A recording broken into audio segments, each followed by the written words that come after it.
Hello future tech leaders, I am Sindhuja. Based on my own experience, I know that learning the right skills can shape our future. What if I say learning was as thrilled as the tech world itself? There we go. A cloud foundation, that's exactly what you will experience. From day one, you will be immersed in the interactive sessions and expert-led courses that covers most of the widely used technologies in the zone of data science to cloud computing, which brings more light to the life of a techie. I'm so excited to help you and unlock the true potential of a technology. Well, then why to wait? Let's see what it unfolds. Alright, today we need to start with our day 2, that's setup and configuration. And we will try to cover all the major configs and setups that you need to do before you know the NetSuite account is ready for your transaction processing.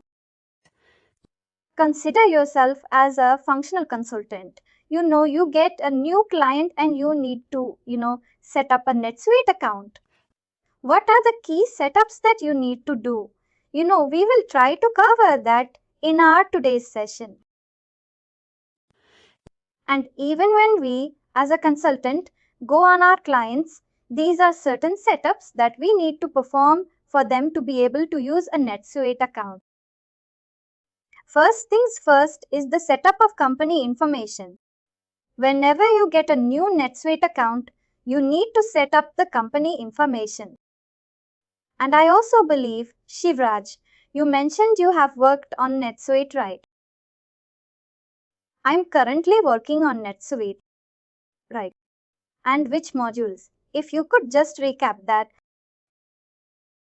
No, I'm into account receivables as an end user. Right. Account receivables. Alright. I remember you were doing some hands on end user on NetSuite, but I was not sure about the module. But perfect. Let's see how to set up a company information. We jump into NetSuite. And the navigation is set up, company and company information.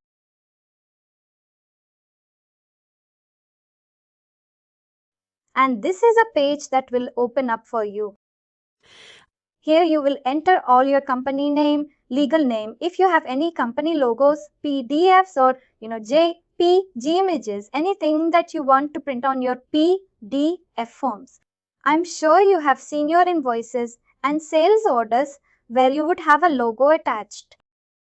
Here you upload your company logos and then you here.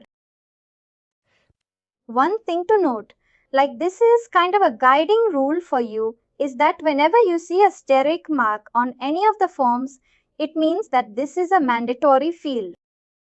You cannot save this page without entering this information. Here you will notice a lot of fields are non-mandatory, meaning that you can skip them out.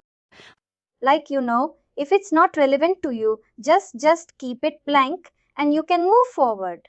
But mandatory are the ones that you need to set before you can, move forward.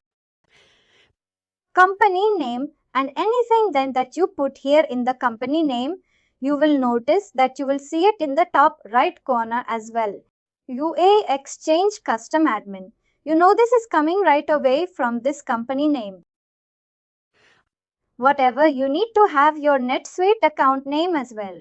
This is where you will put all those information. And here you will provide the state, province, company, all those stuff, very regular stuff. Time zone, your first fiscal month. Whenever you're trying to save your company information, you also need to provide your first fiscal month of the year as well.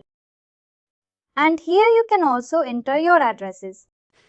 Now again, these are the addresses that would automatically, pull up on all your PDF forms as well for your printing purposes. This is where you can enter the access information. And this is what is going to be used on your PDFs. Alright. And one more important thing that you should know as a consultant, maybe not as an end user, is that on this page you can also find your account ID.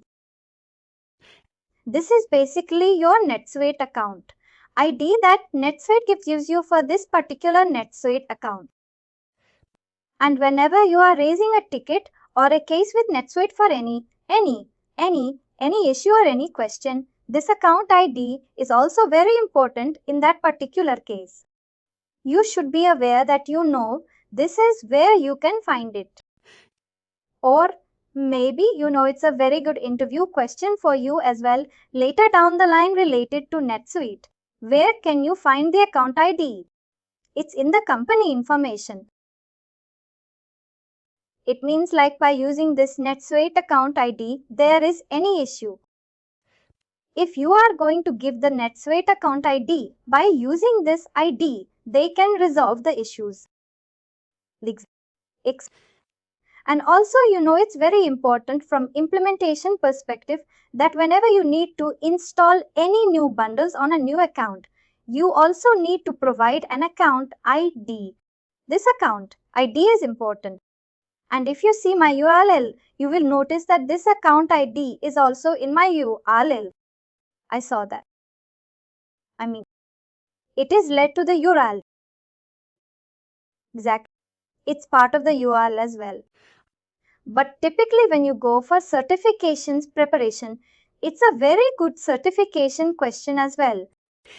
Like for CloudFoundation, you might get a question like, where can I find my account ID in NetSuite? It's in the company. Company information is the first page that you need to fill into NetSuite whenever you get a fresh NetSuite account. And this is basically usually a group level information that you have to provide here. Let's say you are working for an organization that has multiple companies or legal entities in the NetSuite. In that case, company information page would reflect the group level information. Let's take an example of Tata. Tata has multiple subsidiaries, right? Tata Salt, Tata Motors, Tata Energy. These are different legal entities. In that case, where you have many legal entities, what will you put in the company information? In the company information, at that point you will put Tata Group. This is a Tata Group NetSuite account. And within that, you can create multiple subsidiaries or legal entities, which is something that I'm going to show you in like a few minutes. Alright? And one more. There is a OSS applies. What does it mean that their boxes is there? This OSS apply. Those things. Check these boxes. Now one more thing.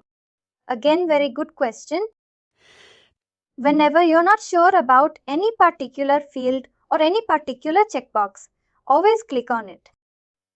When you click on it, it will give you the help. Check this box if the one-stop shop VAT scheme applies to this subsidiary.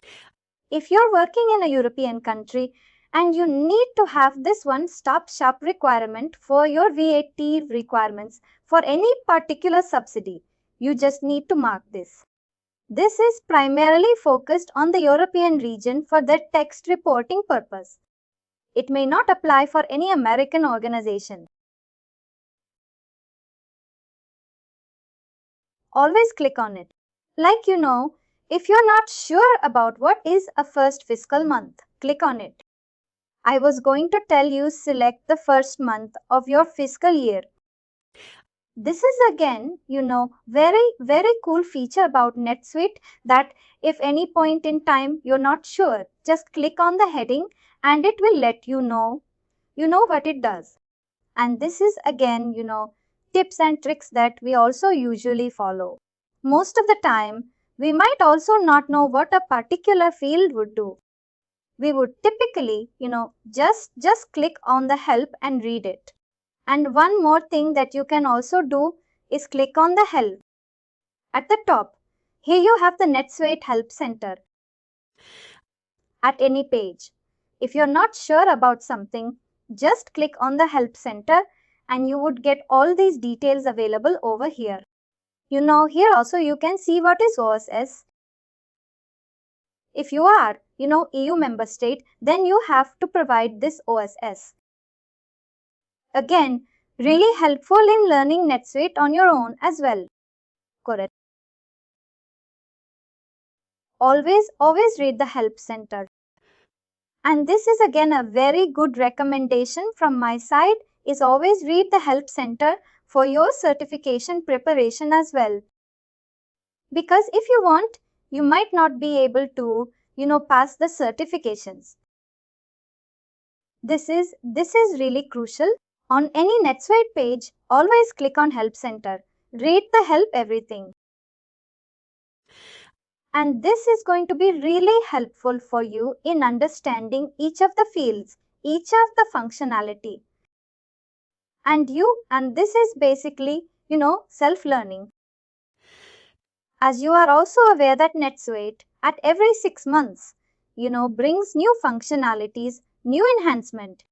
As a functional consultant, you need to keep update your knowledge. And this is how we also, learn NetSuite down the line. Again, as a functional consultant, if you're looking yourself as a functional consultant, this is again a secret of success for you.